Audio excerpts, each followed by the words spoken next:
¿Seguimos siendo el milagro almeriense? Era un sector que sobreexplotaba el trabajo familiar. En 1955 nosotros éramos la provincia más pobre de toda España. Al final, un milagro es una intervención divina. Aquí no hay ninguna intervención divina, aquí hay mucho pico y pala, ¿no? Aquí hay mucho trabajo manual. Tenemos la santísima trinidad de la economía almeriense, que es la agricultura, el turismo y el mármol. ¿Cuál dirías que es el cambio de más impacto que has visto en todos estos últimos años? Y no daban crédito, ¿no? Decían, pero ¿cómo es posible? Ahora se ve normal, pero en ese momento dirías, ¿qué estás haciendo? No, Combatiendo con bichos de... Es que no es normal ni ahora. Es decir, hay una revolución pendiente en la agricultura de Almería. Teníamos que haber sido capaces de contar mejor qué es lo que estábamos haciendo y cómo lo estábamos haciendo. Almería al final es el Silicon Valley de la agricultura. ¿Crees que el modelo productivo de invernadero a día de hoy en Almería ha tocado techo?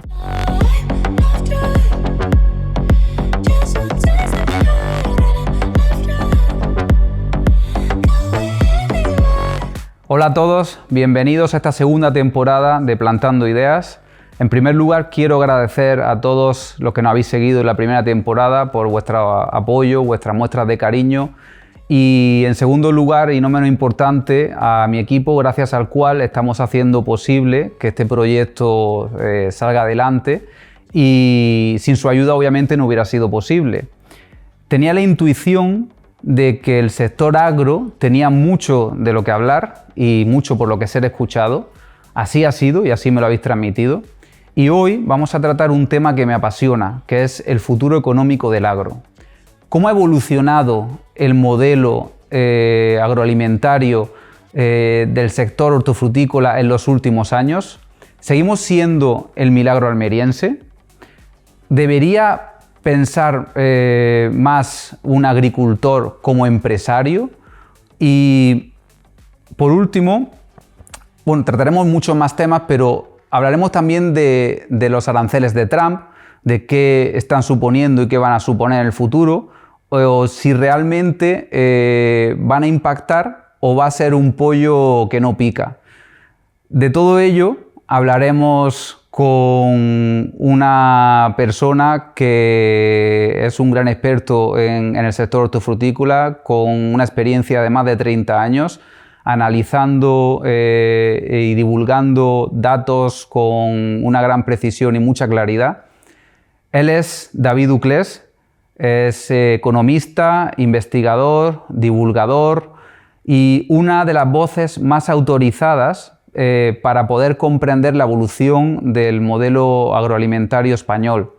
Ha pasado por Cajamar, la Universidad de Almería, la Cámara de Comercio, y con él vamos a hablar de tecnología, vamos a hablar de economía de escala, vamos a hablar de mercados, de inteligencia artificial y de muchos más temas que son muy interesantes y que estoy seguro que os van a gustar. David, un placer tenerte aquí, muchas gracias y bienvenido a Plantando Ideas. Igualmente, muchas gracias por invitarme. Bueno, cuéntanos, comenzaste alrededor del 1989 y llevas, pues eso, más de 30 años dedicado al sector hortofrutícola, con una gran experiencia, y has pasado pues, por la docencia, analizando como investigador, trabajando mucho con datos. ¿Puedes resumirnos un poco tu trayectoria y quién es hoy David Uclés? Bueno, pues habrá que empezar por decir quién no soy, ¿no? Porque ahora hay un David Uclés mucho más famoso que yo, que es el autor de la novela La península de las casas vacías, una magnífica novela, estupenda. Y evidentemente ese David Uclés no soy yo. Me hubiera gustado haber sido capaz de escribir ese libro, pero no lo he sido. Me lo comentaron las personas que nos echan una mano y dicen, ¿pero vas a entrevistar al escritor? Digo, creo que estáis equivocando. No, hombre, he escrito algo, pero sí. no a ese nivel. Y sabiendo ya quién no soy, pues podemos empezar a decir quién soy, ¿no? Pues básicamente soy un economista de provincias que en un momento determinado estaba dedicado en una empresa de confección, de mayorista de confección en el departamento de contabilidad y administración, y me aburría como una ostra porque aquello la contabilidad no me gustaba. Entonces surgió la posibilidad de competir por una beca de la por aquel entonces recién estrenada Fundación Agraria, no, ¿cómo era? Fundación FIAPA, Fundación para Investigación Agraria de la provincia de Almería, que luego desapareció. Pero una de las primeras cosas que hizo fue dotar una serie de becas a las cuales pues, yo concursé y saqué una de ellas, todo hay que decirlo gracias al que fue el director de ese trabajo, que fue Jerónimo Molina Herrera, que por aquel entonces pues, acababa de montar el servicio de estudios de la Cámara de Comercio de Almería. Pues ahí me tienes con 21 años, 22 apenas cumplidos, un tocho así de gordo que me dio para leer, me dice, empápate la provincia de Almería. Y lógicamente cuando uno analiza la realidad económica de la provincia de Almería, y sobre todo en años 89, años 90, pues te vas de bruces inmediatamente con el sector hortofrutícola, porque es que no te queda otra. Es decir, era el sector tractor de la economía en ese momento, y a lo largo de los años pues lo ha seguido siendo. Luego, cuando me voy a la universidad, pues era profesor del Departamento de Economía Aplicada. Mi vertiente investigadora la dediqué lógicamente al sector hortofrutícola, y inicialmente muy vinculado al tema de la sostenibilidad. Te estoy hablando del año 92-93, por aquel entonces. Pues, ya se trataba. Sí, era una cosa, bueno, era una cosa un poco llamativa, ¿no? Todavía había muy poca gente trabajando en ese tema. Y con posterioridad, pues me llaman a la Cámara de Comercio para ocupar el puesto de director de servicio de estudios que Jerónimo Molina dejaba. Y pues otra vez, es decir, otra vez análisis económico provincial y lógicamente pues otra vez la agricultura ahí. Y ya pues de ahí a la Fundación Cajamar, ahí sí que es verdad que no había más tutía. Y a día de hoy ya no estoy en el análisis económico agrario propiamente dicho. Ahora me estoy dedicando a otras cuestiones, pero la cabra tira al monte, ¿no? Yo me he dedicado 30 años a analizar este sector y soy incapaz de dejar de mirarlo, ¿no? Claro. Además, como me gusta y me apasiona, pues yo sigo leyendo, sacando numeritos, mirando cosas y escribiendo de vez en cuando en mi blog pues, lo que se me pasa por la cabeza. Vamos a tratar muchos aspectos, muchos temas en esta entrevista, en esta conversación, pero hay uno que has comentado o algo que me resulta interesante. ¿Qué es ahora mismo el asunto de lo que estás analizando y viendo que más te apasiona? Pues, ¿con respecto al sector o en general? Porque, a nivel general, ¿qué es donde más estás poniendo la atención? Pues en la cuestión geopolítica. Es decir, de hecho, la próxima semana doy una charla en la Cámara de Comercio sobre este tema y es una cosa que empecé pues un poco por obligación. Es decir, la actualidad te iba llevando a estos temas. Ya te he dicho que yo sigo la actualidad económica muy de cerca y claro, pues con el primer mandato de Trump ya empezó la cosa a pintar rara y con este segundo pues no tengo que descubrirle a nadie la pólvora, ¿no? Están pasando muchas cosas muy importantes y de pronto hemos descubierto que voy a decir el título de mi conferencia, que estamos pasando de la gestión del I+D, de la investigación, el desarrollo y la innovación, a la gestión del G+I, que es la geopolítica y la incertidumbre. Tenemos que aprender a introducir esas dos variables en las empresas porque durante la globalización se nos habían olvidado. Es decir, la habíamos dejado en segundo plano, no eran importantes porque el sistema económico apenas tenía rozamiento y de pronto pues hemos descubierto que, bueno, pues que hay una persona que ha dicho hasta aquí hemos llegado y que probablemente no se quede solo. Si hablamos luego de los aranceles, veremos que no se va a quedar solo en Estados Unidos. Es decir, Estados Unidos es el primero que hace mover la ola, pero la ola va a llegar a todos y cada uno de los rincones del planeta. Vale, sí, pues ahora trataremos ese tema, pero como se dice siempre, comenzamos por el principio. ¿Cómo ves o cómo ha evolucionado en las últimas 3 décadas el modelo productivo o el modelo agrario almeriense? Bueno, yo creo que ha habido varios hitos varias fases a lo largo de la historia. Inicialmente este era un sector muy intensivo en mano de obra, muy intensivo en capital, tenía un déficit de financiación importantísima, un déficit que vino a cubrir en su momento la Caja Rural de Almería, la Caja Rural Provincial de Almería. Luego ya le siguieron otras entidades, lógicamente, pero inicialmente tenían ese problema.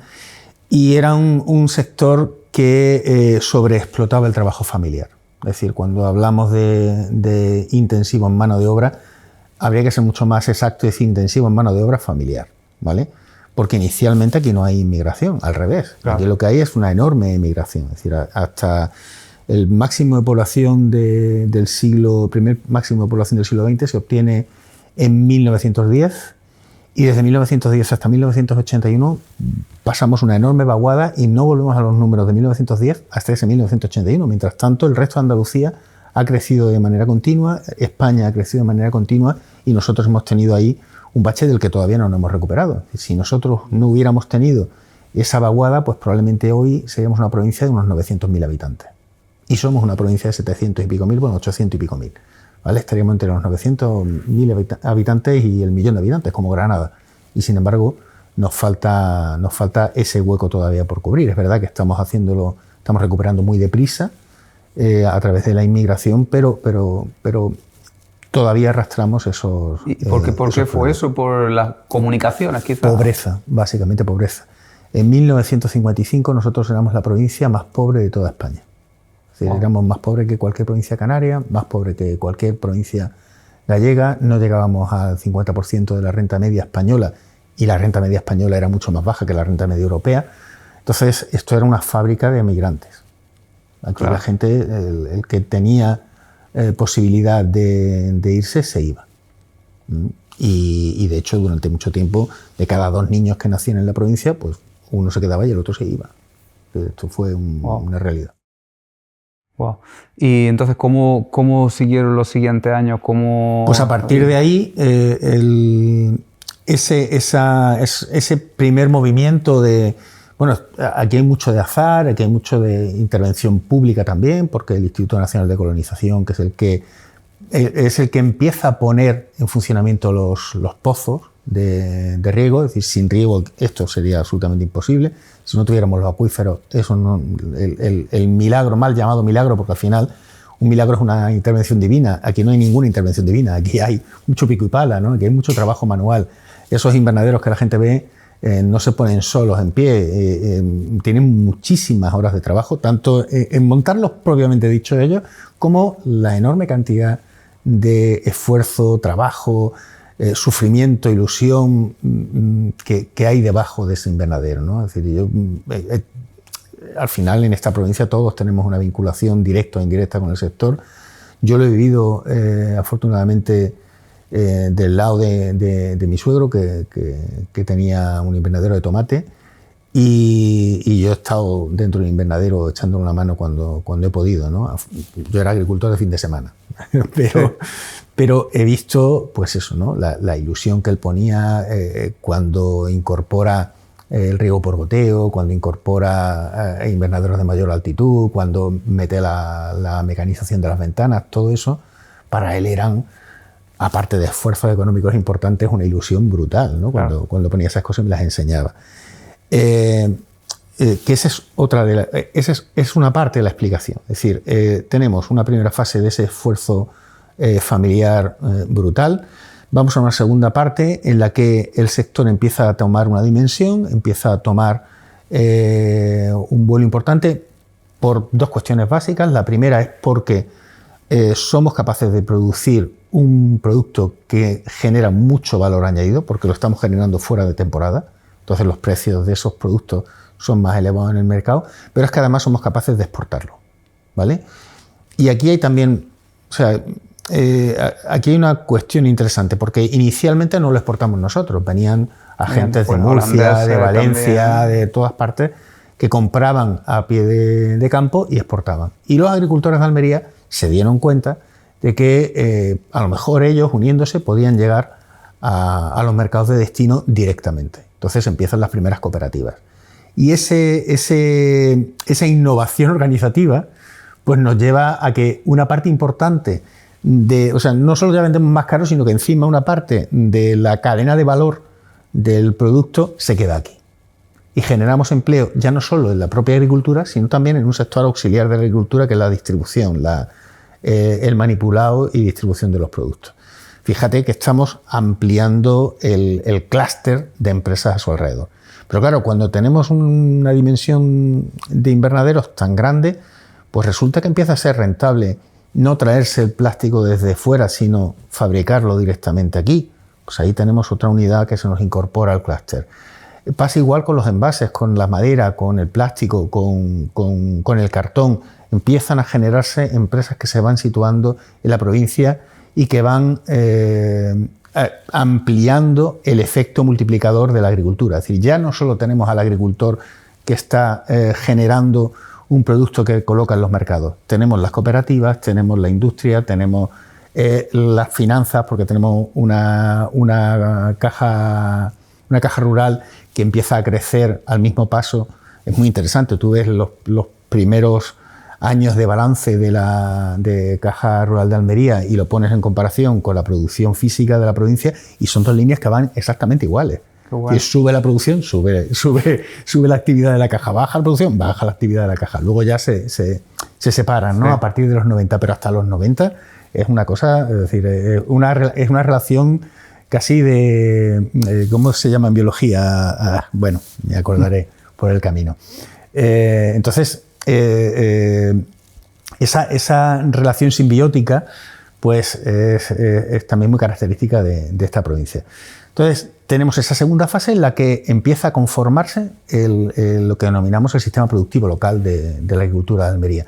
Y ya no es solo la agricultura la que genera crecimiento económico, sino son todas las actividades que se producen a su alrededor. Y eso tiene un efecto multiplicador brutal y hace que la provincia deje de ser netamente exportadora de personas a ser una provincia importadora de personas. Primero, de las provincias de alrededor, lógicamente. Al principio no vienen del norte de África, vienen de Granada, vienen de Málaga, vienen de Murcia, de Valencia, de Madrid, de toda España, y se empiezan a recuperar parte de los emigrantes que nosotros habíamos enviado fuera. En los años 80 se vuelve mucha gente de la emigración anterior que habíamos tenido durante los años 50 y 60, y tenemos esos inmigrantes que vuelven a casa con conocimiento y con capital, ¿no? Y entonces permiten que todo el sistema provincial mejore, vaya ganando en dimensión. En esos años, estoy hablando de los años 80, tenemos un fenómeno interesante, bueno, un fenómeno que empieza a modificar la estructura productiva de la provincia, porque empezamos a ver surgir el sector del mármol en la zona de Macael, en la zona central de la provincia, y a lo largo de todo el litoral empieza también a desarrollarse el turismo. El turismo a raíz de la apertura del aeropuerto de Almería, ya por el año 68, si no me equivoco. Al principio es muy poquito a poco, pero en los años 80 empieza a tomar velocidad de crucero el sector turístico, con lo cual tenemos la santísima trinidad de la economía almeriense, que es la agricultura, el turismo y el mármol, ¿no? Son esos tres jinetes, esos tres motores que han tirado de la agricultura desde los años 80 hasta el umbral del siglo XXI en el que estamos ahora. Seguimos con la agricultura, una siguiente fase que empieza a plantear un cambio ya no organizativo y ya no solo estructural, sino que empieza a involucrar innovaciones tecnológicas encadenadas una detrás de otra dentro del invernadero que generan una mayor productividad primero y luego un cambio radical a partir de finales de los años 90, que es la introducción del control biológico. Yo creo que ese es otro hito importantísimo en la agricultura de la provincia, porque digamos que cambiamos de terreno de juego. Es decir, nosotros hasta el 97-98 jugábamos en un terreno en el que digamos era agricultura tradicional, con muchísima carga química, con muchísima utilización de fitosanitarios, y de pronto nos pararon la exportación yo me acuerdo de aquella campaña, nos cortan en seco la exportación de pimiento a Alemania. Eso fue un desastre radical, pero a la campaña siguiente más del 60% de la superficie de cultivo de pimiento ya estaba en control biológico. Fue un salto brutal. Recuerdo que estuvimos en la Feria de Alemania, en Fruit Logística, y yo fui el año en el que se empezó ese control biológico, dio la casualidad de que estuve por allí, y la gente alucinaba. Es decir, cuando tú decías, no, el problema lo tuvimos el año pasado, este año la cosa ha cambiado, porque tenemos esto, y no daban crédito, ¿no? Decían, pero ¿cómo es posible? Ahora se ve normal, pero en ese momento dirías, ¿qué estás haciendo? Combatiendo con bichos es que no es normal ni ahora. Es decir, que tú piensas que pasamos de 0 a 100 en 2 décimas de segundo. Es verdad que pudimos hacerlo porque todas las piezas estaban. Claro. Pero tenían que estar las piezas. Es decir, no es casualidad que aquí hubiera gente trabajando en el control biológico, como lo había. No es casualidad que aquí hubiera ya un bagaje importante en este ámbito, porque los investigadores desde la universidad y desde la empresa privada estaban trabajando en este tema porque estaban viendo venir lo que se avecinaba, ¿no? Y cogimos ese carro, y ese carro nos permitió una buena temporada de excelentes resultados y de seguir creciendo, ¿no? Hay otra cuestión importantísima. Bueno, se me ha escapado mencionar el hito de entrar en la Comunidad Económica Europea. Eso fue en su momento pues una enorme ventaja, y sobre todo... No para todos, para nosotros fue como empresa aduanera. Sí, efectivamente. Como empresa aduanera fue un golpe, pero a nivel general fue bueno para todos. Sí, para la provincia fue brutal. Yo invito a cualquiera que busque las series de las publica Fundación Cajamar, ahora Plataforma Tierra, plataformatierra.es, busquen el análisis de la campaña y miren el histórico de exportación y vean el salto brutal que pegan las exportaciones de Almería a partir del año 1993. Es que es absolutamente brutal. O sea, ves una línea que iba creciendo y de pronto pasamos de exportar el 50% de la producción a exportar cerca del 70% de la producción en 3 años. Yes. Y es que de pronto, o sea, nosotros cuando entramos en la comunidad todavía teníamos los montantes compensatorios de adhesión, que yo para explicarlo, los precios de entrada, aquello yo recuerdo que a mí me costó, cuando yo me lo estudiaba, me costó horrores enterarme, me lo tuvieron que explicar bien, y ya lo explicaron en FEPE de manera adecuada, ya lo entendí. Y de pronto toda esa estructura de protección que todavía tenía, era eso, era una estructura de protección, ¿no?, de mercado, sí, el periodo transitorio, que en teoría debía acabar en el 96 y de facto acabó en el 1 de enero del 93. Pues es otra barbaridad. Y dices, bueno, ¿cómo es posible que en una sola campaña pasemos de un volumen de producción X a un volumen de producción 130%? Es decir, que es una barbaridad. Pues esa barbaridad también se hizo y se exportó. Todo ese aumento de producción fue directamente a los mercados exteriores.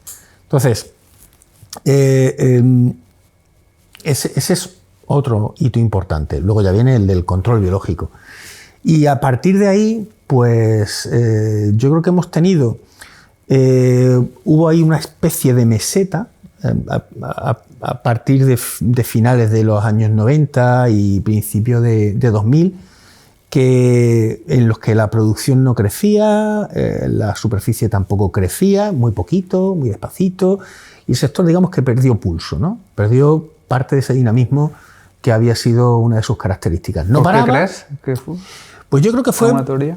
Pues por muchas razones, ¿no? Pero hay una importantísima, y es que viene a coincidir con el boom del ladrillo. Entonces nos encontramos con que hay un sector que es capaz de generar incrementos de precio un año con otro del 17%, ¿vale? Había años en que la rentabilidad, o sea, tú comprabas un piso a día de hoy en plano y 12 meses después valía un 17% más, tú lo podías vender y no habías soltado ni un duro para... estamos hablando de un apalancamiento del 100%, ¿vale? Y eso se producía. O sea, no te estoy contando una cosa que me he inventado. Eso estaba pasando, ¿no? Entonces, claro, cuando tú tienes un sector que da unas rentabilidades tan absolutamente brutales, tú tienes una renta, tú tienes un capital y tú tienes que decidir dónde inviertes ese capital. Pues entre la agricultura, que estaba teniendo unos rendimientos buenos, pero no ya tan buenos, y uno que estaba dando unos rendimientos absolutamente brutales, pues mucha parte de la inversión que en su momento hubiera ido a la agricultura se desvió hacia el el sector de la construcción. Pero para mi gusto hubo un factor todavía mucho más importante, y es que una parte importante de la generación, de la segunda generación o tercera generación, ya casi estábamos entrando en la tercera generación de los primeros agricultores, esos hijos y nietos de los agricultores, encontraron un sector más atractivo del que venían, ¿no? Y se fue mucho capital humano a ese sector. Tanto mano de obra no cualificada, es decir, nuestros institutos se vaciaron, tanto los de FP como los de... amigos de mi clase que dejaban de estudiar para irse a la construcción porque iban con el BMW tranquilamente. Yo tenía un sobrino, tengo un sobrino que dejó de estudiar, se puso a trabajar en la construcción y en 1 año y pico, 2 años ganaba más que yo. Y me decía, Tito, ¿tú te has hinchado a estudiar toda tu vida? ¿Qué estás haciendo? Claro. Luego llegó la crisis, pobrecito mío, y la cosa cambió, pero en aquel momento decía yo, joder, cómo han cambiado los valores, ¿no? Cómo ha cambiado la situación. Entonces nos encontramos con un cambio radical de foco de la actividad económica que cambia también de manera radical en el año 2009. Es decir, es también muy sorprendente ver cómo de pronto, cuando todo va fatal, es decir, el mármol se hunde, el turismo se hunde, la construcción no es que se hunda, es que llega al suelo, hace un agujero y sigue cavando, ¿no? En medio de todo eso, lo único que mantiene un rumbo estable, sin grandes algarabías, sin grandes... pero que sigue estando ahí y que no falla, es la agricultura. Nos salvó. O sea, la agricultura nos salva primero de la pobreza en los años 70 y nos salva de la catástrofe absoluta en el año 2009-2010, ¿no? Entonces, te das cuenta como a partir de ese momento la agricultura tiene otro ciclo de crecimiento y bastante intenso. Y dices, ¿qué ha pasado? Pues ha pasado que parte de esa mano de obra que habíamos perdido ha vuelto a la agricultura. Hay una generación de gente muy preparada, tanto economistas, gente que ha estudiado finanzas, gente que ha hecho derecho, ingenieros, agrónomos e industriales y de todo tipo, que de pronto la salida natural ya no es otros sectores, sino que vuelve a ser la agricultura. Y tenemos una incorporación de valor añadido, de capital humano a la agricultura que nos permite revolucionar otra vez el sector, ¿no? Y desde entonces hasta ahora, pues estamos viviendo esa nueva fase de crecimiento que yo creo que en los últimos años pues está otra vez empezando a aplanar la curva, porque lógicamente nunca no se puede estar siempre creciendo a los niveles que se estaban creciendo anteriormente. ¿Y cuál dirías que es el cambio de más impacto que has visto en todos estos últimos años, en los últimos 30 años, en la agricultura? Hombre, yo marcaría 3 hitos. El mercado único, el control biológico y la crisis de 2009 y el salto espectacular que tuvo la agricultura a partir de ahí. Y ahora se está produciendo otro que veremos a ver qué resultados tiene, que es la introducción de la agricultura inteligente, o de, si quieres, de la inteligencia artificial o de las sondas y demás, sí, ¿no? Toda la digitalización. Sí, la digitalización de la agricultura yo creo que es probablemente el siguiente paso, ¿no? Eso hablaremos también ahora después. Tuvimos la temporada pasada a un invitado, Saturnino González, que es experto en digitalización del agua, y él nos comentaba que hay como una mala imagen, hablando de los invernaderos, del, como le llaman, el mar de plástico, y fuera a veces tiene una mala imagen, a pesar de que seamos un referente a nivel mundial. ¿Cómo lo ves tú? Porque le llaman el milagro almeriense, tú ya has dicho que no, y te he leído hablar de la revolución transparente. Sí. ¿En qué consiste? ¿Por qué la llamas así? Primero, porque no es un milagro. Sí. Es la primera razón. Y la segunda, le denomino revolución transparente, primero por el plástico, que es transparente, y segundo, porque probablemente no hay ningún sistema productivo como el agrícola a nivel nacional e internacional que esté tan extensa y tan prolíficamente explicado como el nuestro. Es decir, no hay es muy difícil encontrar repositorios de estadísticas como las que tenemos nosotros, que serán mejores o peores, pero es que otros no tienen nada. Es que te pones a mirar, yo lo he hecho, me he puesto a buscar expresamente información de otros sectores productivos locales, de otros núcleos de producción agroindustrial, y no llegan al nivel de detalle que nosotros tenemos. Por eso me parece que es transparente, no solo en el sentido figurado de los invernaderos, sino de la forma, de la cuantificación del propio modelo, de cuánto exportamos, cómo, qué tecnologías se aplican, qué número de agricultores tenemos. O sea, es un sector que está profundamente estudiado, y eso lo hace mucho más transparente a todo lo demás, pero tampoco lo hace inmune a esas ideas preconcebidas, ¿no? Claro, tenemos un problema muy serio, tú lo has dicho, mar de plástico. Y tenemos al plástico totalmente demonizado, ¿no? Claro. Una, dos cosas. Exacto, es plástico, eso no es natural, ¿no? Y supongo que como yo, estarás harto de escuchar gente que dice, no, es que esto es de calle, no es de invernadero, sabe mejor. No. Esa es una cuestión que a mí me enseñó mi suegro agricultor, ¿no? Pues yo le decía, no, ¿por qué? Y me dijo, mira, al final yo lo que estoy haciendo es proteger el cultivo. Yo le estoy quitando el viento, le estoy dando unas mejores condiciones de calor. ¿Cómo va a crecer mejor una planta? ¿Bien abrigada, bien protegida, o en la calle que le está dando el sol cuando le tiene que dar, que se la está quemando el viento? En el invernadero dice, ya está. La cuestión es qué variedad es la que esté sembrando, ¿no? Es decir, si pongo un tomate de sabor, pues tendré un tomate con mucho sabor. Si pongo un tomate de mucha producción y poco sabor, pues tendré un tomate de poca producción, o sea, de mucha producción y poco sabor. Igual que si lo hago en la calle. Es decir, que no por hacerlo en la calle va a estar mejor o peor. Voy a tener mejores condiciones productivas dentro del invernadero, y eso es una cuestión que es muy obvia cuando lo explica, pero que es contraintuitiva para la gente, porque invernadero es artificial. Claro, si vieran la imagen esa que salió hace un tiempo, en la que se ve una recreación de toda Almería desde arriba, quitado el plástico. Quita el plástico, claro, lo verían de otra manera, seguramente. Claro, seguramente que sí. Yo creo que ahí también hemos pecado de no contarlo. Es decir, claro, nos hemos centrado en la producción, nos hemos centrado en la calidad, nos hemos centrado en cosas que había que centrarse. Es decir, no estoy diciendo que... Pero teníamos que haber sido capaces de contar mejor qué es lo que estábamos haciendo y cómo lo estábamos haciendo. Es decir, además partíamos de haber vivido un problema muy serio, porque en un momento determinado, cuando la colza, hubo gente que salió en televisión diciendo que el problema eran los tomates de Almería. Entonces, yo me acuerdo de aquello, yo era muy niño, pero me acuerdo perfectamente de aquello. Entonces,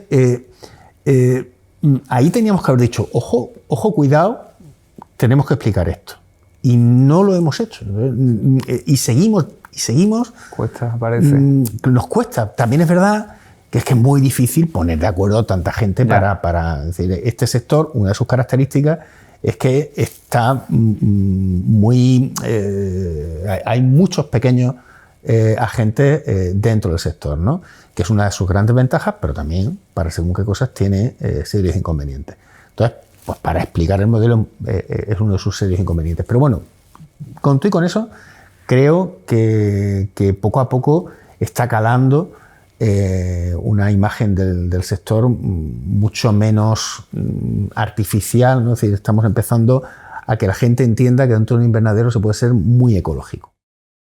Claro, de hecho siempre dicen, no hay que ser solo bueno, sino parecerlo también. Tendremos que haber hecho más esfuerzo en transmitirlo, como bien dices. Tendríamos que haberlo contado mejor. Pero... a lo mejor no se podía, a lo mejor no era el momento, a lo mejor no lo sé. Es decir, es muy fácil decirlo. Pues no hemos destinado la atención a eso. Es muy fácil aquí, sentados tú y yo, plantear y decir, se tenía que haberse hecho, sí, pero claro, habría que estar en ese momento. Muy fácil. Exacto, es complicado.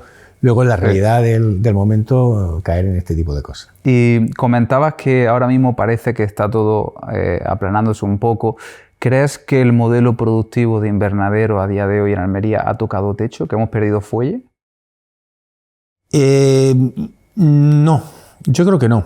Yo creo que probablemente estamos esperando que se produzca el nuevo impulso. Es decir, hemos agotado el impulso de ese capital humano que se incorporó y de ese capital financiero que se incorporó otra vez al sector durante la crisis anterior.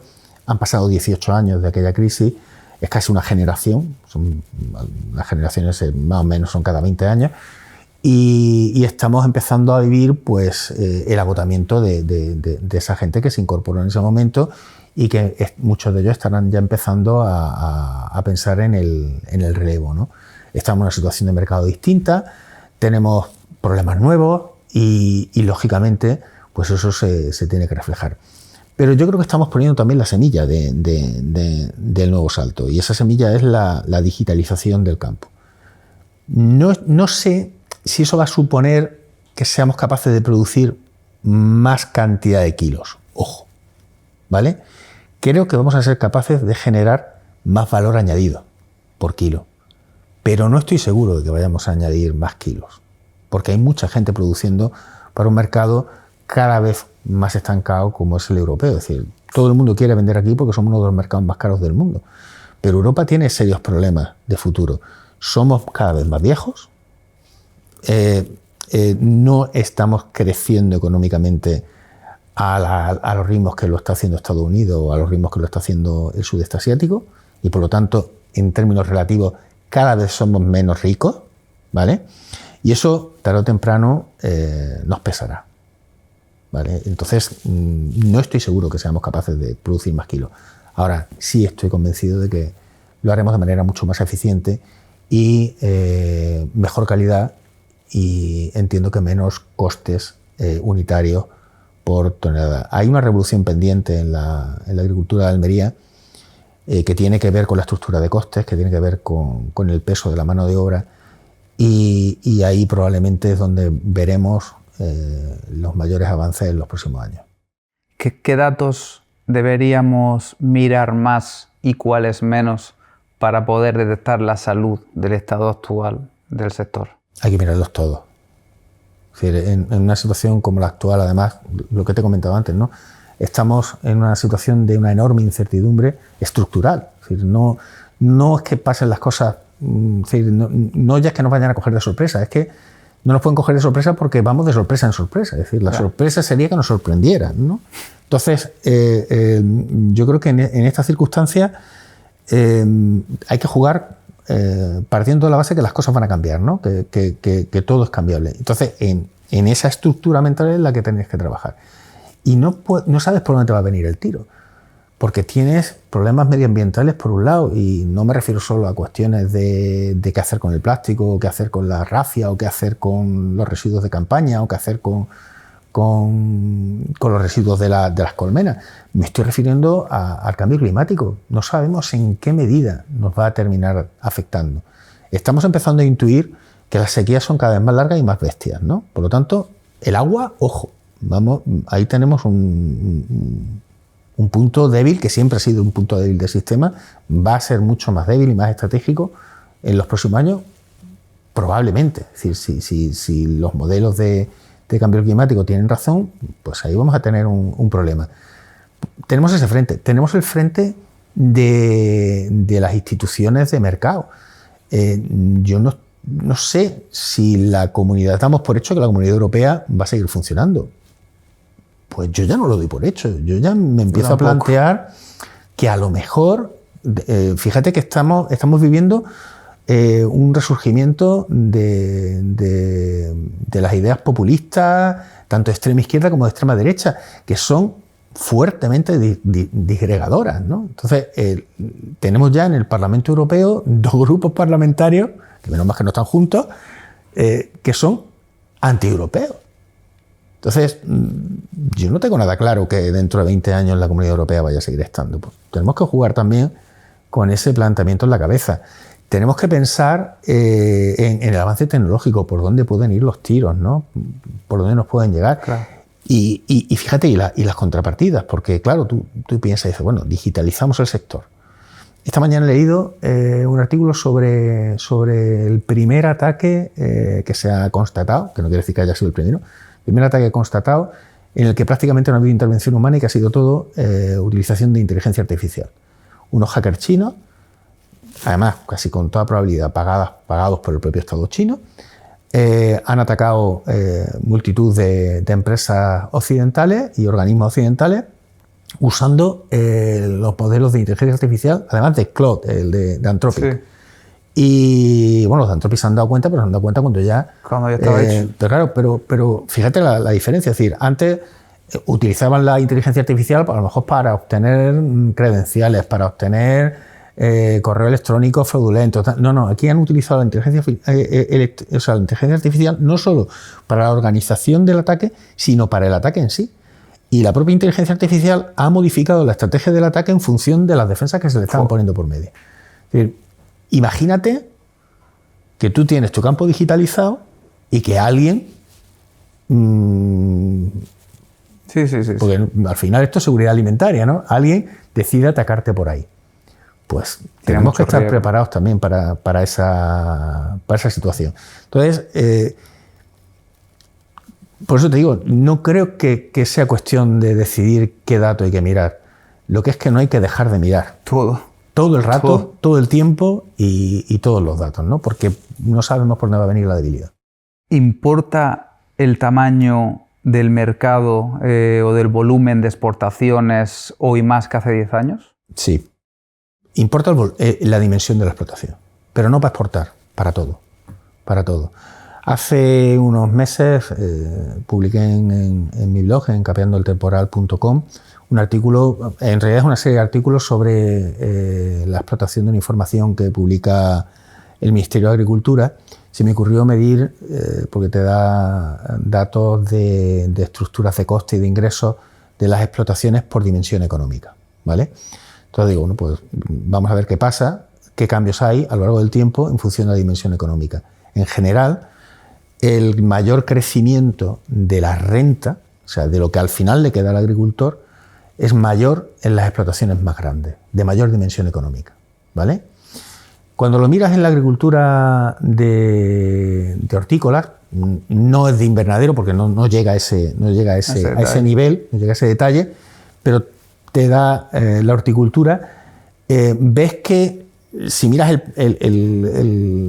todo el horizonte temporal, los datos arrancan en 2009 y llegan, me parece, no sé si ya a 2023 o 2024, pero cuando yo hice el análisis me parece que llegaron hasta 2022. Cuando miras eso, te das cuenta de que dices, bueno, aquí parece que no. Si parece que en la agricultura de hortícolas, las más grandes no necesariamente obtienen mayores rendimientos sistemáticamente que las más pequeñas, ¿no? Entonces, pues es una cosa curiosa. Pero cuando divides el periodo, cuando haces foco en distintos momentos, te das cuenta que hasta más o menos 2017, efectivamente se produce esa situación en la que incluso las más grandes no solo no ganan más, sino que incluso ganan menos, ¿vale? Es decir, se produce una deseconomía de escala en términos de renta. Sin embargo, a partir de 2017, las empresas más grandes empiezan a tener un mayor rendimiento. Y la impresión que me da es que esto no solo está pasando en la horticultura, está pasando en toda la agricultura española.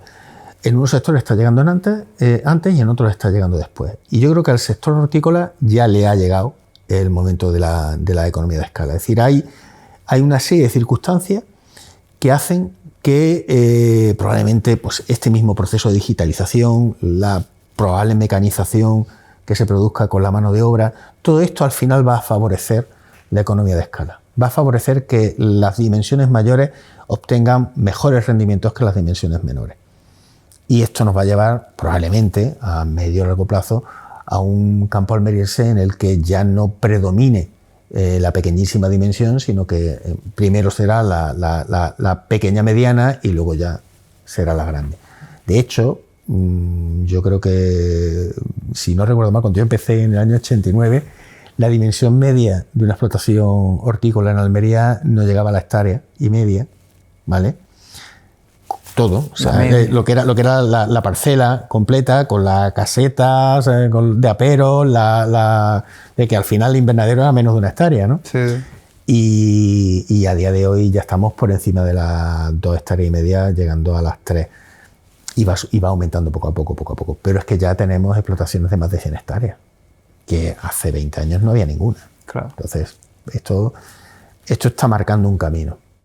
Y por todo lo que estás comentando, ¿crees que deberían los agricultores comenzar a pensar más, si no lo están haciendo como empresarios que como agricultores?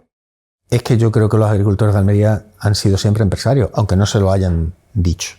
Es decir, no tiene ningún sentido que un señor que tiene una explotación de invernadero no se considere un empresario, y sí considera un empresario a un señor que tiene una zapatería. Claro. Porque al final de la zapatería tiene menos capital invertido que el agricultor, tiene menos mano de obra contratada que el agricultor, y tiene una gestión mucho más sencilla, siendo todo lo complejo. Por favor, que nadie se me enfade, pero, Sí. es una explotación mucho más sencilla, un negocio mucho más sencillo que el de agricultura. No puedo entender que alguien no sea capaz de darse cuenta de que él es no un empresario, sino un pedazo de empresario, Sí. que tiene que gestionar cosas que otros no, porque tienes que gestionar hasta cuestiones medioambientales, ¿no? De cuestiones climáticas más que... Claro. Y yo creo que en Almería los agricultores son muy profesionales y esto lo tienen ya claro hace mucho tiempo, ¿eh? Sí, mi pregunta quizá no la he expresado bien, iba más, al final, voy a poner un ejemplo. Tú eres una persona muy buena diseñando zapatos, pero tener un negocio de zapatos conlleva muchas más cosas, y al final le dedicas más tiempo al resto que a diseñar zapatos, que es lo que te gusta y haces mejor, ¿no? Y al final luego probablemente no diseñas zapatos y lo haga otra persona si crea el negocio. Entonces, al final los agricultores, que lo que se les da mejor es en la agricultura y a lo mejor no tienen X conocimientos para gestionar la empresa y demás, que sé que lo han hecho enormemente bien en el sector porque a la vista está, si no, no hubiera funcionado, ¿no? Pero si a lo mejor deben ir cambiando un poco su mentalidad y dedicar menos tiempo a lo que es estar con el producto, sino estar En la gestión. en la gestión. Probablemente sí. De todas maneras, insisto, yo creo que esto ya se está produciendo. La propia digitalización les va a obligar claro, les va a llevar sin querer, les va a llevar a ello. Y hay una generación de agricultores jóvenes que eso lo tienen ya inserto en el ADN, porque además, ya te digo, incluso los que no han ido a la universidad, que han ido a la escuela agraria, eso lo tienen claro y saben, a lo mejor no son capaces de hacerte los ratios de solvencia de un balance, pero saben mirar una cuenta de resultados y saben dónde tienen que poner el foco, y saben que tienen que ser solventes y que tienen que tener liquidez, y nadie les tiene que explicar ese concepto porque ya lo tienen. Es sentido común al final. Bueno, es sentido común. Pero tienes que ganar más de lo que te gastas. Exacto. Y además tienes que tener un flujo de caja que te permita funcionar, porque claro, si ganas más de lo que gastas, pero no lo cobras en su momento, estás muerto también, ¿no? Entonces, eso tienes que aprenderlo. Y si miramos los datos de los últimos 30 años, al final, como has comentado antes, seguramente estemos ya, corrígeme, cerca de un 80% de lo que producimos se exporta. Lo alcanzamos y ahora estamos retrocediendo. ¿No? ¿Eso es bueno o malo, el depender tanto de X mercados y de la exportación? ¿Es un riesgo o una oportunidad? Si no hubiéramos optado por la exportación, la agricultura de Almería hoy sería el 20% de lo que es. Es decir, ¿ha sido un factor favorable? Sí. ¿Va a seguir siéndolo? Yo creo que sí, es que no nos queda otra. Es decir, el mercado nacional lo tenemos perfectamente abastecido. Sí. Tenemos que seguir buscando mercados fuera. ¿Cuál es el problema? Pues que, como te he dicho, este mercado europeo es un mercado muy atractivo para mucha gente. Para todos. Y el sector agroalimentario, para nuestra desgracia, es el punto fuerte de casi todos los países en vías de desarrollo que quieren vender algo, o sea, que quieren entrar en el mercado de la Unión Europea, que es a su vez donde nosotros queremos entrar para venderle nuestros productos industriales.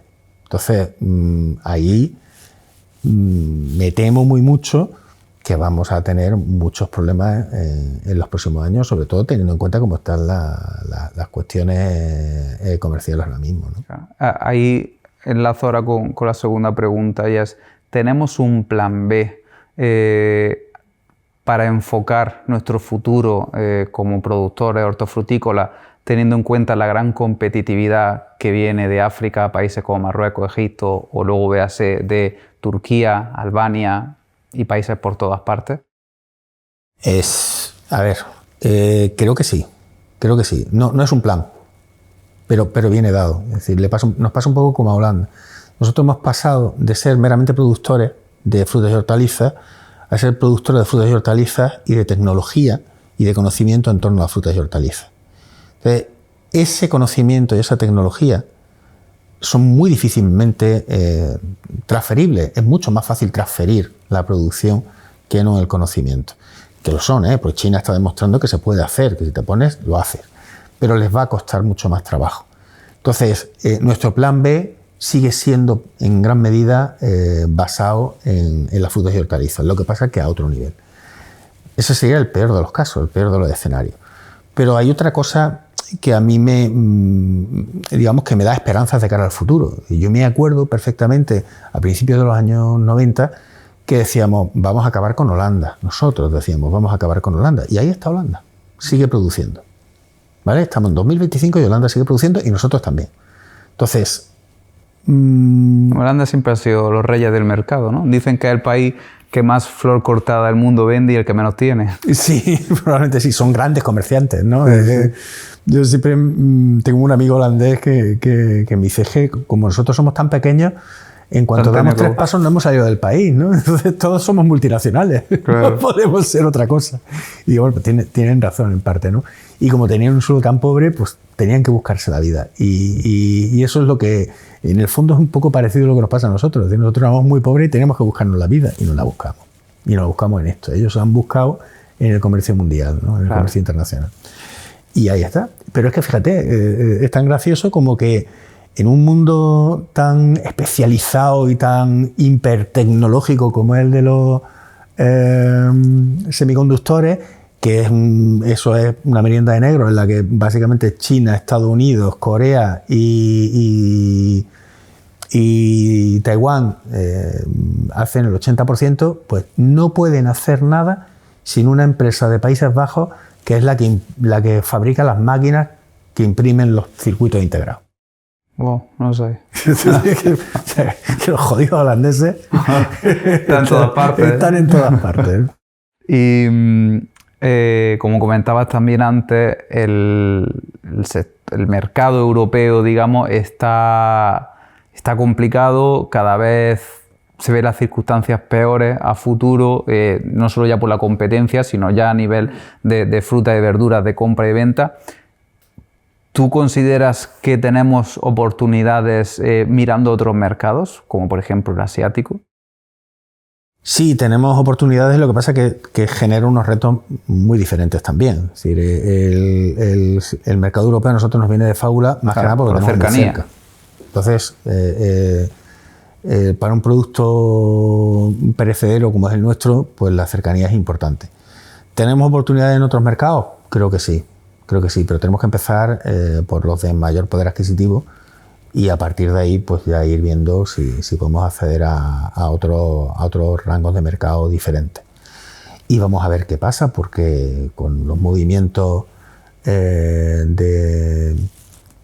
neomercantilistas en los que estamos moviéndonos últimamente, pues lo mismo son mercados que hoy existen, mañana ya no. Ya. Pues habrá que ver qué va sucediendo.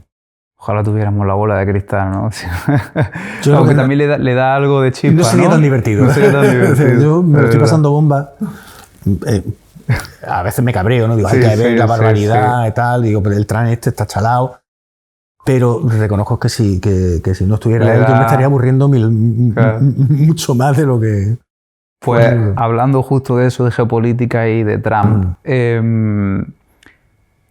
te he leído hablar del taco y bueno, quería preguntarte qué aranceles, o sea, qué impacto están teniendo o van a tener esos aranceles de Trump a los productos españoles. Es obvio que, creo que comentabas también, que el aceite de oliva es al final el más afectado, pero para nosotros, ¿va a suponer al final algo importante o se va a quedar? A ver, en general para el sector hortofrutícola almeriense, no. Para algunas empresas que tenían como principal cliente o como uno de sus principales clientes Estados Unidos, sí. Porque de momento tienen un 15% de coste que antes no tenían. Ese 15% de coste habrá que ver quién lo paga, si lo paga el consumidor estadounidense, lo paga la empresa exportadora almeriense, lo paga el importador o se lo dividen entre los tres. Pero evidentemente hay un 15% más de coste y alguien lo tiene que asumir. Sí. Y probablemente signifique que vas a vender bastante menos, ¿no? Entonces, para el sector en conjunto, no, porque la exportación que nosotros hacemos a Estados Unidos es muy pequeñita, ¿vale? Pero para el que hace esa exportación, dependiendo de lo que signifique para su cuenta de resultados, obviamente es muy importante. Pero a mí me preocupa mucho más, desde el punto de vista del sector hortofrutícola, los movimientos, eso que te comentaba antes, ¿no? Lo de la ola, ¿vale? Porque efectivamente la primera hostia de la ola, con perdón, se la van a llevar el aceite de oliva, el vino, los productos farmacéuticos, una serie de productos que tenemos en España, el porcino español, que es muy potente. Entonces, esos van a tener un problema que ya lo tienen, ¿no? Sobre todo el aceite de oliva y el vino, que venden mucho a Estados Unidos. Pero la cuestión es que ese movimiento de Estados Unidos viene seguido por los movimientos de los demás. Es decir, al final esto es un tablero de juego enorme en el que cada uno toma decisiones en función de lo que está pasando. Es decir, si yo soy Canadá, por ejemplo, o soy México, o soy el Mercosur, puedo decir, oye, espérate, si resulta que Estados Unidos me exige un arancel del 15%, pues a lo mejor yo, para que alguien entre en mi mercado, pues voy a poner un arancel no del 15, pero del 5, o del 6, o del 7, es decir. Y lo que sí se está viendo ya es que el arancel medio que está pagando el comercio mundial está aumentando. Y la velocidad de crecimiento del comercio internacional está cayendo. Lógico. Entonces, vamos a un mundo, a mí me da la impresión, más compartimentado. Entonces, en función de en qué compartimento estés y con qué compartimentos te relaciones, pues saldrás mejor o peor parado. Y me da la impresión de que estamos jugando, o sea, nos ha tocado entrar en la partida a los europeos, a la Unión Europea, con unas cartas malísimas. Malísimas. Y la estamos jugando mal también, ¿no? No sé si la estamos jugando mal, a lo mejor es que solo podemos jugar, o sea, como tenemos las cartas tan malas, a lo mejor es lo único que podemos jugar, ¿no? Pues yo me sentí humillado cuando vi a von der Leyen aplaudiendo las tonterías de Trump en su campo de golf. Pero luego pensé, digo, bueno, es que a lo mejor es que no nos queda otra. Es que es susto o muerte, ¿no? Y en vez de muerte, pues hemos pedido susto. Lo que es evidente también es que seríamos muy idiotas si no tomamos nota de lo que está pasando y no actuamos en consecuencia. Es decir, creo que Europa, los 27 países europeos, intentar gestionar esta situación, cada uno por su cuenta, va a ser un desastre, va a ser un fracaso. Es decir, si tenemos alguna posibilidad, va a ser juntos. Y probablemente tengamos que hacer muchas más cosas más juntos de lo que hacemos ahora. Es decir, hay por ahí estudios que plantean que eliminando todas las barreras comerciales que existen todavía dentro del supuesto mercado único europeo, seríamos capaces de acelerar en renta per cápita hasta llegar a la media que tiene ahora mismo Estados Unidos, con unos niveles de vida mejores que los suyos. Es decir, nosotros tenemos unos estándares de seguridad ciudadana y de sanidad que no tienen en Estados Unidos. Y podríamos llegar a eso de una manera, es decir, no demasiado lenta y haciendo relativamente, muchos cambios en lo que es decir, sin necesidad de mirar al exterior, simplemente mirándonos nosotros mismos, ¿no? Entonces podríamos jugar esas cartas al mismo tiempo que estamos jugando las que estamos haciendo. Es decir, que no es casualidad ni es que de pronto le haya entrado a prisa la Comisión Europea para firmar el acuerdo de Mercosur, o el acuerdo con México, o el acuerdo con Canadá, o el acuerdo con Australia, o los que vienen por detrás, porque estamos intentando compensar lo que estamos dejando de ganar en el mercado americano. Claro. Estadounidense, perdón. Sí, sí, pero bueno, es interesante porque teniendo en cuenta, claro, Estados Unidos al final, si dicen, lo comparamos con Europa, aunque es un país, pero claro, tiene muchos estados, pero claro, todos comparten, digamos, un mismo sentimiento de unidad. Aquí cada país tiene su idioma, su sentimiento. Hay un solo ejército para empezar. Claro, y aquí la división, ponernos todos de acuerdo es tan complejo siempre que... Queremos diseñar un caza de sexta generación, ¿no? Bueno, pues no hay un proyecto europeo, hay 2 proyectos europeos.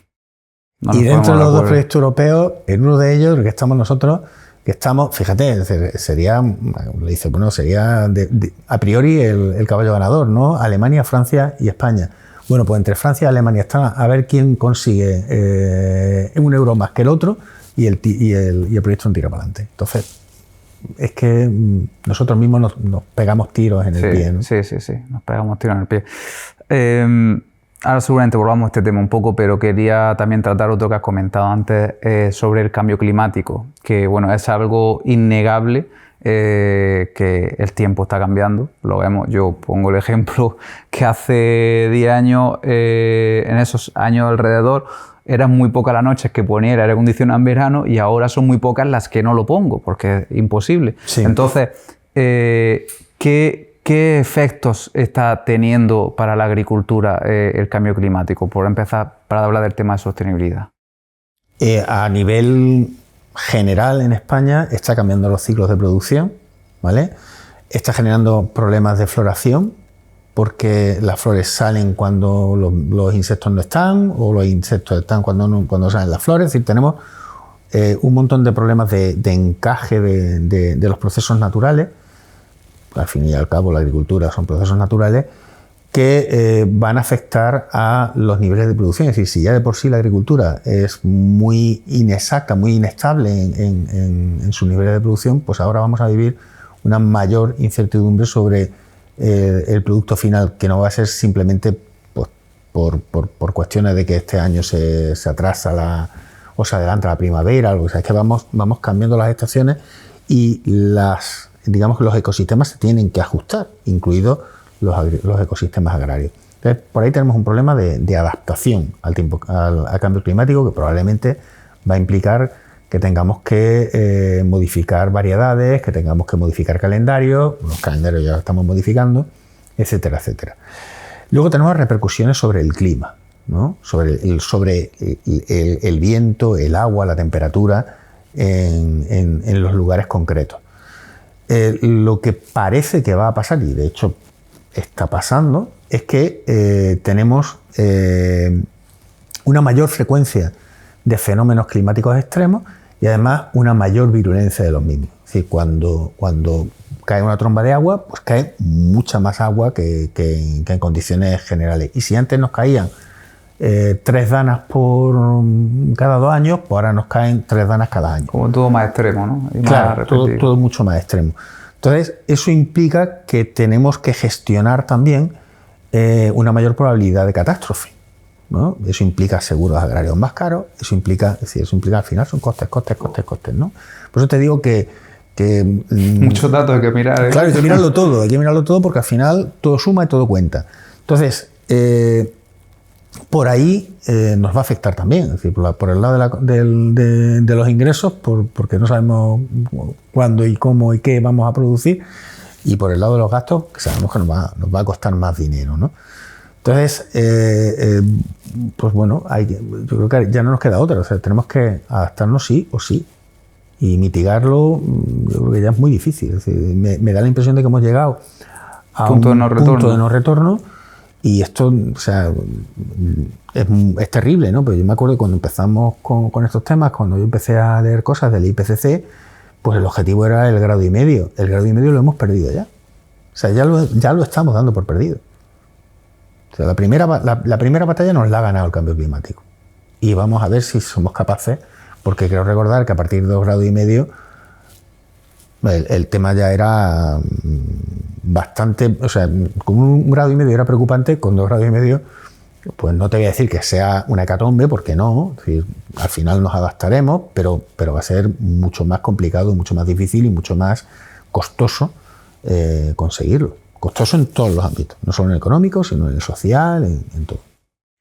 ¿Y no crees que Europa se está pasando quizás de frenada en todas las normativas que nos estamos autoimponiendo para esta lucha medioambiental cuando el resto del mundo no establece ni hace ninguna medida y nosotros así perdemos competitividad también en el sector, en el mundo? A priori, tal como has hecho la pregunta, yo te diría que sí. Pero creo que es una pregunta tramposa en cierta medida y es parte del discurso en el que nos hemos involucrado. Porque claro, es decir, acabamos de comentar que hemos perdido la batalla del 1,5 grados.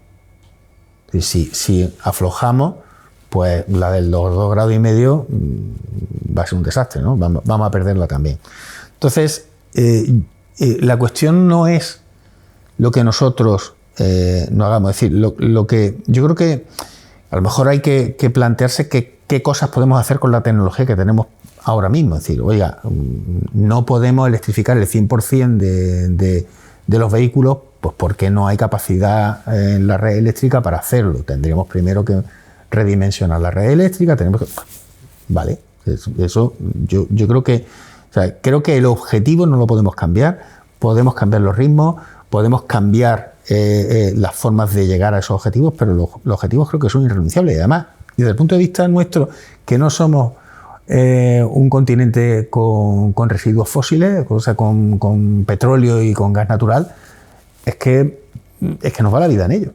Pero a esa cuestión iba, que estamos Europa luchando con eso, pero el resto del mundo no. Ahí voy. No es cierto, porque resulta que el país que más esfuerzos, es el que más contamina, el que más emisiones hace, pero el que más esfuerzos ha hecho en los últimos 10 años para reducir sus emisiones de CO2, resulta que es China.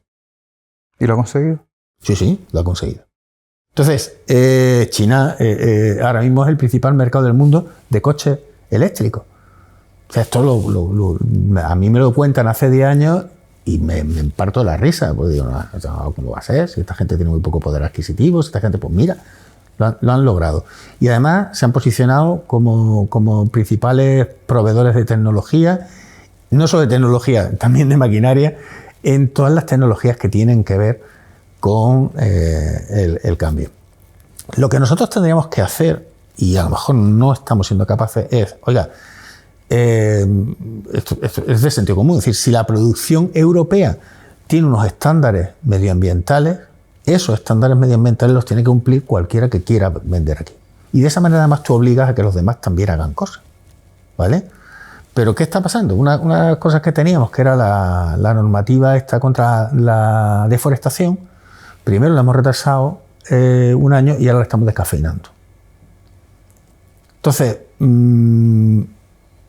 o sea, no creo que el problema sea que nos pongamos palos en las ruedas, que probablemente también, pero creo que, yo te digo, yo creo que el objetivo tiene que ser ese. Pues podemos discutir la estrategia para llegar, pero ese tiene que ser el objetivo y no deberíamos renunciar a él, desde mi punto de vista. Creo que nos equivocamos si lo hacemos.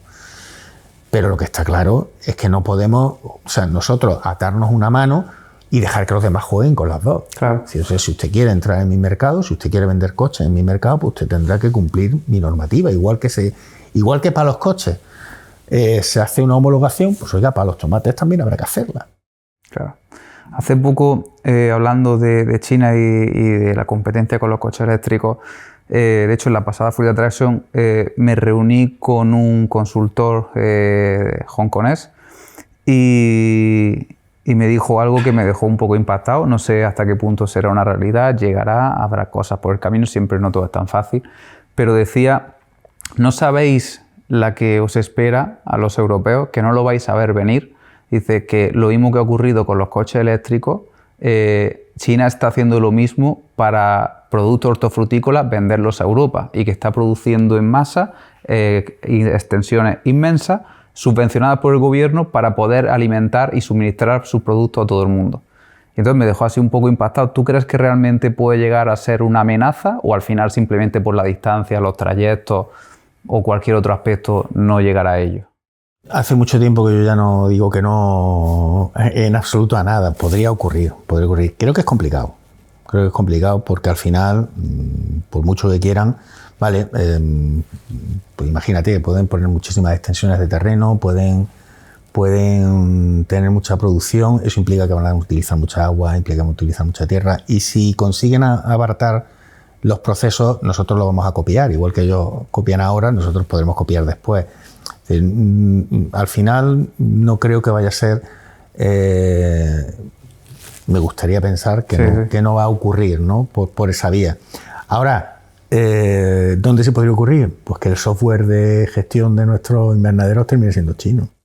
Eso es muy probable, de hecho, ¿no? No, o sea... Bueno, más que el software, el hardware. El hardware y el software. Es decir, nosotros ahora mismo tenemos la ventaja de partida, ¿no? Podemos dejarla perder, como ha hecho Estados Unidos con los semiconductores, o podemos intentar mantenerla de alguna manera. Hombre, ellos lo van a intentar, lógicamente, y van a producir. Pero creo que ahora mismo ellos están en otra guerra. Yo creo que ellos están y nunca mejor dicho, ¿no? Están en las aplicaciones, exacto, la computación, este tipo de cosas que les pueden permitir tener una industria de alto valor añadido para competir con la occidental. Porque además también les va la vida en ello, porque se han dado cuenta que Estados Unidos ya no compra el modelo de juego desde todos somos iguales, porque en cierta medida pues China ha estado jugando con las dos manos libres mientras los demás nos estábamos atando una de las manos. Entonces, pues continuando de nuevo con estos temas globales de sostenibilidad, de cambio climático, te leí algo acerca del déficit ecológico.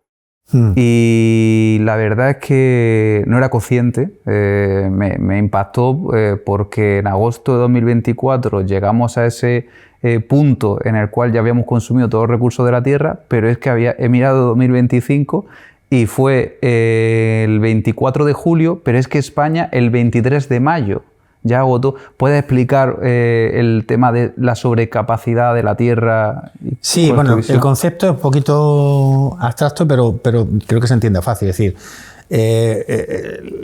las capacidades de renovación de los ecosistemas de la Tierra, pues en los bosques, el mar, las poblaciones biológicas, todo, se van reproduciendo, es decir, un sistema biológico se reproduce, ¿no? Entonces, esto lo que calcula es, digamos, la huella ecológica dinámica de todo el planeta y calcula cuánto tardamos en consumir la reproducción de un año, ¿vale? El problema que tenemos es que hay años y lo que está pasando es que esa capacidad de reproducción también se está acortando, y la aceleración en el consumo de las sociedades hace que cada vez la fecha en la que consumimos los recursos renovables de un año tarde más. Y dice, bueno, ¿y el resto del año? Pues el resto del año básicamente vivimos de las rentas, de los ahorros de años anteriores. Entonces... ¿Va a pasar como con la hucha de las pensiones? Una cosa parecida, claro. Llegará un momento en el que probablemente eso no pueda seguir pasando. Es decir, una catástrofe ecológica y costará pues que nos reajustemos. En cierta medida los humanos nos estamos reajustando, ¿eh? Es decir, si tú miras las proyecciones de población que había pues hace 25 años, a principios de este siglo, y que la misma ONU, ¿no? Las que hacía la ONU en el año 99-2000 y las que hace hoy, y te das cuenta que el máximo de población se ha adelantado y es menor que el que había previsto. Es decir, vamos a llegar al tope máximo de la humanidad antes de lo previsto y vamos a empezar a caer antes de lo previsto en población. Entiendo que eso, espero, sea un alivio para la naturaleza, ¿vale? Pero claro, también va a depender del nivel de consumo de los que queden. Claro. Si todos vamos a consumir como está consumiendo el estadounidense medio a día de hoy, es que no hay tierra. para todos, ¿no? A lo mejor tendremos que darle la razón a Elon Musk y tendremos que irnos a cultivar Marte para salvar la humanidad, sí. Bueno, vamos a pasar ahora a otro área que también has comentado al principio, que has tocado por encima, que es el tema de la innovación. Entonces, claro, Almería al final es el Silicon Valley de la agricultura. De hecho, lo mencioné en un post que tuvo mucha repercusión, el AgroValley comentaba. ¿Cómo ves la innovación que se está realizando en Almería? ¿Está siendo pionera? ¿Tenemos esperanza en que sea un motor, como bien comentaba antes? ¿Hay posibilidades? Sí, creo sinceramente que sí. Sí, creo que sí. La innovación ha sido siempre uno de los motores de esta agricultura. Yo siempre digo hay tres grandes motores que explican el camino que hemos tenido hasta aquí. Uno, la cooperación. Dos, la innovación. Y tres, la internacionalización.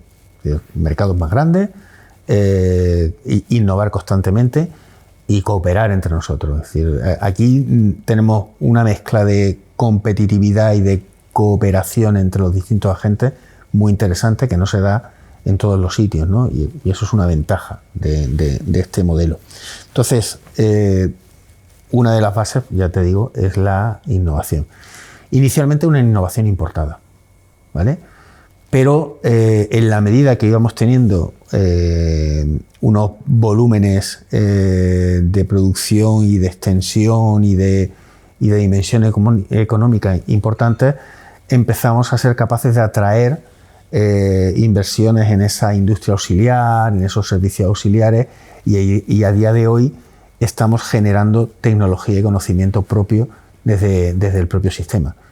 En el momento en el que nosotros empezamos, inicialmente las fábricas de plástico, las fábricas de cartón, pues eran las fábricas de plástico y de cartón de otros sitios con la misma tecnología que se establecían aquí, ¿no? Pero cuando estamos haciendo ahora esta digitalización, esto ya no es una innovación que ha venido de fuera y que nos la implantan y nos la ponen. Esto ya es un desarrollo que ha partido de aquí. Que sí, que se utilizan piezas de distintos sitios, pero el software... La aplicación, ¿no? También. Y el software que maneja todo eso es de aquí, ¿no? Y eso yo creo que no había pasado antes, ¿no? Claro. Pasa también con el control biológico. Es decir, el control biológico inicialmente, si quieres, el primer ejemplo de control biológico pues son las colmenas de abejas y de abejorros para polinizar, ¿no? O sea, un control biológico relativo, porque más que control era polinización biológica. Empezamos importando las colmenas, luego las produjimos. Y esas mismas empresas que empezaron a producir las colmenas hoy están innovando y están generando nuevos protocolos de control biológico, están investigando nuevos insectos que pongan en solfa, por ejemplo, al jodido Parvispinus que tenemos en el pimiento. Es decir, estas cosas antes venían de fuera, ahora salen de aquí. Claro. Entonces, yo creo que la innovación va a seguir siendo, y lo hemos comentado al principio, es decir, es que no nos queda otra, va a seguir siendo una de los polos explicativos del modelo, y con la diferencia de que ahora somos nosotros los que innovamos. Es decir, no adquirimos innovaciones, sino que las producimos. Y a nivel tecnológico, ¿cuál dirías que es la aplicación o la tecnología que más va a suponer un cambio y que más nos va a ayudar, digamos, a revolucionar? ¿Va a ser la inteligencia artificial, el Big Data, los robots? Yo entre el Big Data y la inteligencia artificial no te sabría distinguir muy bien. Yo creo que al final son grandes modelos, ¿no? Claro, al final un modelo de lenguaje, un LMM es un modelo de lenguaje largo, ¿no? Grande. Sí. Al final es un Big Data a lo bestia, ¿no? O sea, es un Big Data. Sí. Entonces, al final es eso. Creo que ahí vamos a tener una mejora muy importante en la gestión del invernadero, de la planta, del consumo de insumos y demás. Pero nos queda una parte importante que es la mecanización de las labores del campo. El coste de mano de obra, si no recuerdo mal, en el último informe de campaña de Cajamar está ya en el 50 y tantos %. Bueno, no me hagas mucho caso, no sé si es el 50 o el 55%. Ahí está, el 45-55%. Están en unos niveles elevadísimos. Entonces, eso con los aumentos que ha habido de costes salariales en los últimos años, pues lo ha disparado y es un aliciente importantísimo para empezar a pensar en sistemas que mecanicen las labores más rutinarias del campo. Estoy convencido de que vamos a terminar, no sé si serán robots, no sé si serán drones, no sé lo que será, pero que vamos a necesitar minimizar el número de horas hombre, horas persona por kilo de producto seguro. Yo estoy convencido igualmente que al final, nos guste o no, queramos o no, el futuro va por las automatizaciones y la eficiencia con la tecnología. Pero claro, eso tiene la contrapartida de toda la destrucción de empleo. Sí. Esa mano de obra que antes recogía tendrá que reinventarse, pero es que como la IA se mete en todas las áreas y todos los campos, ¿de dónde sacas tantos nuevos puestos de trabajo? Volvemos a los luditas de la revolución industrial. Al final algo inventaremos. Yo estoy convencido de que algo inventaremos. Y creo que además estamos sobredimensionando en cierta medida las capacidades de la inteligencia artificial. Es decir, es verdad que hay un montón de procesos que se pueden mecanizar y que se pueden utilizar. Yo estoy utilizando la inteligencia artificial cada vez en más aspectos de mi labor. Pero a día de hoy no me da resultados de calidad. Yo tengo que supervisar lo que me está. Hay que supervisarlo. Es que no hay una cosa que me saque bien del todo ni borracha. Entonces, creo que a esto todavía le falta madurar muchísimo. Le falta madurar muchísimo. Creo que tiene un potencial brutal. Pero no creo que vaya a ser capaz de sustituirnos a nosotros. En algunas cosas sí, imagino, ¿no? Pero por ejemplo, a la hora de diseñar o crear una teoría, creo que no, o sea, me va a ayudar a explicar la teoría, pero difícilmente va a desarrollar la teoría. Digamos que ese sería un poco la inventiva seguirá siendo patrimonio nuestro. Genial, yo también lo espero. Esperamos. Crucemos los dedos. Las redes sociales. Cada vez hay mucho más movimiento, mucho más ruido, estamos sobreinformados, hay un eco brutal, nos cuesta cada vez más como ser humano mantener la atención. ¿Qué opinas del uso masivo de las redes sociales en las comunicaciones, sobre todo en lo que se pueda relacionar al sector hortofrutícola o la comunicación que realizamos? Opino que ya no hay vuelta de hoja, o sea, está aquí.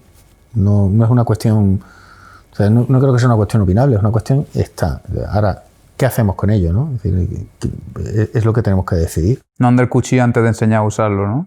Sí, probablemente sí. Pero bueno, esto siempre pasa, es decir, la tecnología siempre va mucho más deprisa de lo que nosotros somos capaces de asumir, ¿no? Yo creo que han significado un cambio de paradigma en la comunicación. Antes las empresas comunicaban de manera unidireccional, es decir, eran ellos los que nos lanzaban el mensaje y tú te lo creías o no, pero tú no tenías capacidad para devolver el mensaje. Hoy tú puedes devolver el mensaje, ¿vale? Entonces ya no es un discurso unilateral, es multilateral, es bilateral. Sí. Pero es más, tú puedes tomar la decisión de no estar en redes sociales, ¿no? La empresa Pepito Pérez pues no quiere estar en redes sociales y no está. Da igual, porque van a seguir hablando de ti. Entonces, tú estás sí o sí, da igual. O sea, totalmente. Claro, quieras o no quieras, vas a estar. Y vas a estar en la boca. Ahora puedes estar más controlado o menos, claro, por lo menos, o con conocimiento. Exacto. Tienes que decidir cómo quieres estar, tienes que decir cuál va a ser tu perfil, pero tú ahí tienes también una fuente de información brutal sobre tus consumidores. Si no la quieres usar, pues amigo mío, ojo, tampoco te puedes creer el 100% de lo que hay en las redes sociales. Es decir, porque entras en X, antigua Twitter, y te dan ganas de salir corriendo.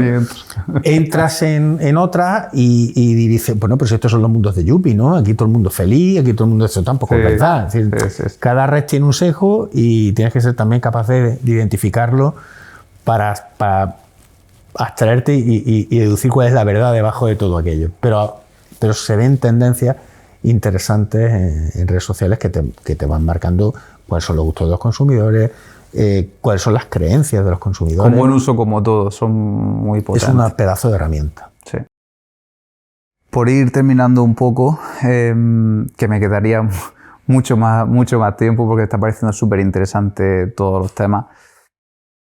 Si fueras ministro por un día, ¿qué medida tomarías, aunque fuera impopular, que pudiera cambiar el futuro un poco de la agricultura? Estamos hablando de ser ministro de Agricultura. Sí, sí. Pues no sé qué decirte. No lo sé. Probablemente alguna medida de política de precios podría ser, o alguna relacionada con los incentivos, ¿no? Creo que al final, y esto es importante, al final yo soy economista y tengo la cabeza hecha de una manera, por suerte, por desgracia, y miro mucho la cuestión de los incentivos. Entonces, creo que si tenemos no un modelo, una idea de dónde hay que llegar o dónde queremos llegar y cómo tenemos que llegar, tenemos que definir incentivos que nos conduzcan hacia eso. No podemos estar con una mano planteando, o sea, mirando allí y decir, mira, este es el futuro al que quiero ir, pero los incentivos que estáis planteando son los del pasado, pues porque hay unos derechos históricos, porque hay unas tendencias, porque hay unos arrastres. No. O sea, si yo estoy pensando en el futuro, tengo que diseñar incentivos para eso. Lo que ha pasado anteriormente me da igual. Me debería dar igual. El problema es que no da igual porque tienes al consejero de la comunidad autónoma X que va a estar diciéndote es que no sé cuánto, o tienes a los agricultores de un determinado sector que van a estar diciéndote otra, o los ganaderos, pero si da igual lo que van a decir, yo plantearía un cambio de incentivos clarísimo. Y hace falta visión a largo plazo, ¿no? Al final, por tema de legislaturas tan cortas. Es que es complicado, es muy complicado. Esto nos pasa un poco, sí. Cuando te comparas con China te das cuenta, ¿no? Claro. Ellos son capaces de tener un plan a 30 años. Claro. Nosotros es imposible. Por eso están ahí. Nosotros es imposible, no podemos. No, porque cambia cada 4 años y a veces parece que va peor. Claro, y dices, bueno, no somos capaces ni de tener un plan educativo. Ostras, macho. Eso es un problema. Y es hiper mega básico. Es decir, es que los grandes partidos españoles no se hayan puesto de acuerdo en un modelo educativo para el futuro. Es que... Y hablas con el sector profesorado y piensan que cada vez está peor y va peor. Hablaba, de hecho, ayer con una compañera, una chica, de un instituto, de tema de práctica y demás, y le decía, ¿por qué no pueden estar los alumnos 6 meses o más tiempo, ¿no? Que era un DFP y demás? Es que están 3 meses y los de primer año 1 mes. Y digo, es que en ese tiempo no da tiempo, o sea, no se puede, ni la empresa al final le dedica demasiado tiempo a enseñarle y ellos a aprender no le da tiempo, y cuando saben ya se tienen que ir, digamos, ¿no? Entonces decían, estamos todos en contra de eso, hemos luchado contra eso, pero no nos escuchan y cada vez estamos más desmotivados. No le voy a quitar la razón. También es verdad que ahora tenemos una cosa que antes no teníamos, que son las becas duales, ¿vale? Que eso es un avance brutal para el mundo de la empresa, para el mundo de la universidad y de la FP, porque también hay becas duales de FP. Creo que eso está muy bien pensado, que pone solución a lo que acabas de mencionar. Si los periodos de práctica son más largos, claro, más extensos, eso es genial. Claro. Y además el alumno no está dividido entre las clases y la práctica, está todo el rato haciendo la práctica. Eso sí, requiere un esfuerzo por parte de la empresa que le ponga un tutor que de verdad haga lo que tiene que hacer, y el profesorado también tiene que tutorizar a esos alumnos, decir, oye, pues intenta que hagan este tipo de cosas, y el alumno aprende haciendo, que es esa es la clave. Claro. Bueno, pues Una última pregunta y pasamos a nuestro famoso cuestionario verde.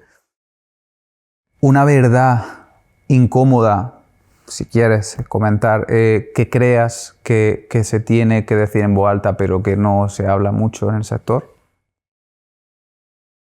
Una verdad incómoda. Hay muchas. Hay muchas.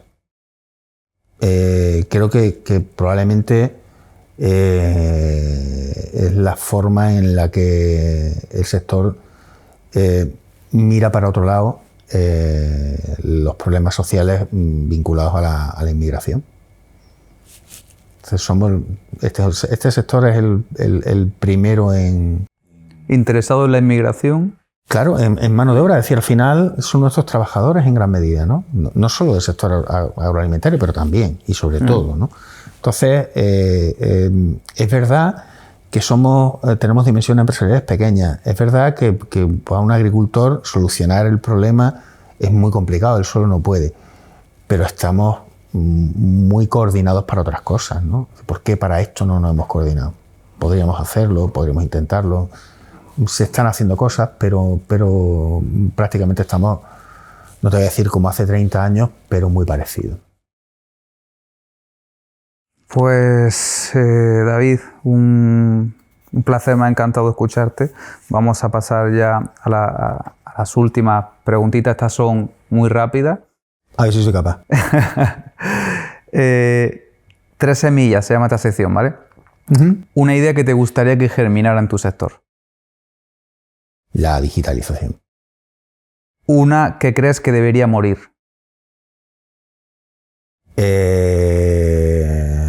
El subsidio. ¿Y una que ya está floreciendo? Pues creo que la digitalización. Genial. Y ahora el famoso cuestionario verde nuestro. ¿Qué te pone de mala uva? Muchas cosas. Con los años cada vez más. Esto es una putada. Pero me cabreo más por cosas muy, muy tontas, pero cada vez más. Y sobre todo los políticos me ponen de muy mala hostia. ¿Sí? Sí. Creo que no eres el único. Me imagino. ¿A quién le tirarías tomates? Pues yo le tiraría tomates a algunos agentes del sector que dicen una cosa y hacen la contraria, ¿no? ¿Qué te importa un pepino? Cada vez más cosas también. Cada vez más cosas. ¿Qué esperas como agua de mayo? Iba a decirte la jubilación, pero no, que va. No. Estoy muy divertido últimamente. Pues espero como agua de mayo el siguiente cambio. ¿Qué melón de tu sector te gustaría abrir? Pues mira, el sector en el que estoy ahora mismo, que es el bancario, creo que me gustaría abrir el melón del euro digital. Es un tema que vaya melón. Me está entusiasmando conceptualmente y creo que puede ser un revulsivo brutal y puede también destrozar a la banca. Las dos cosas.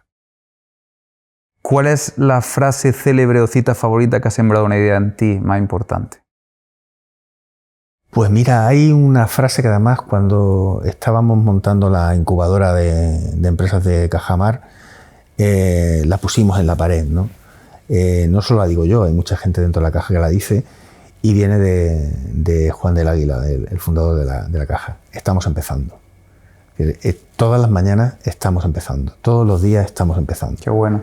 Y es que es genial, ¿no? Y creo que esa actitud es la que además te permite no hundirte delante de los problemas. Es decir, si ves el problema como algo que va a hundirte, que es tu final, estás jodido, ¿no?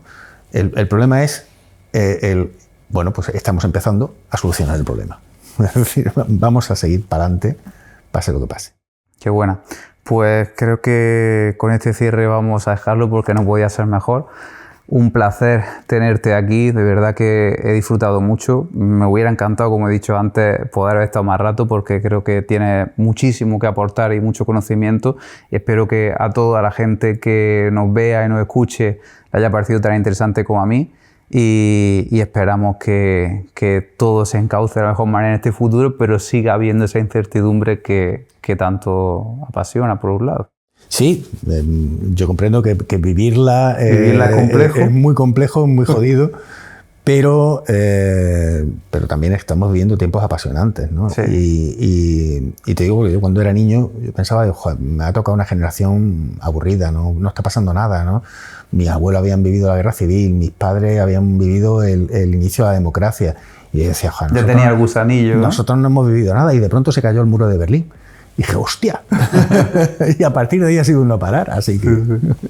Pues genial, pues muchas gracias por acompañarnos hoy. Muchas gracias a vosotros.